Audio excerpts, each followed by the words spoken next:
নতুন বছর এসেছে, একটা বছর চলে গেছে, জীবন থেকে একটা বছর খসে পড়ে গেছে, কবরের দিকে আমি এক কদম আগায় চলে গেছি।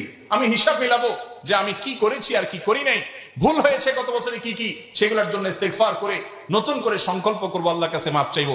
এটা হলো ঈমানের শিক্ষা, ঠিক না ঠিক? আরে সব নতুনে খুশি হওয়া এটা পাগলের কাজ হতে পারে, কোনো সুস্থ মস্তিষ্কের মানুষের কাজ হতে পারে না। একজন মানুষের ফাঁসির কাষ্ঠের ঝুলার জন্য ঘোষণা হয়ে গেছে, মৃত্যুদণ্ড ঘোষণা হয়ে গেছে।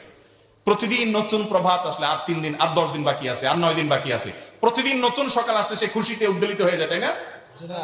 আরে ভাই, এক এক দিন নতুন সকালে আসা মানে হলো তার আতঙ্ক বাড়া, কারণ তার মৃত্যুর দিকে, তার ফাঁসির কাষ্ঠের দিকে সে এগিয়ে যাচ্ছে। নতুন, সব নতুনকে এনজয় করতে হয় না। কিছু নতুন আছে ভয়ঙ্কর, কিছু নতুন আছে যেই নতুন দেখে নিজের চেতনাকে শানিত করতে হয়, নিজের চেতনাকে জাগ্রত করতে হয়, নতুন করে ভাবতে শিখতে হয়।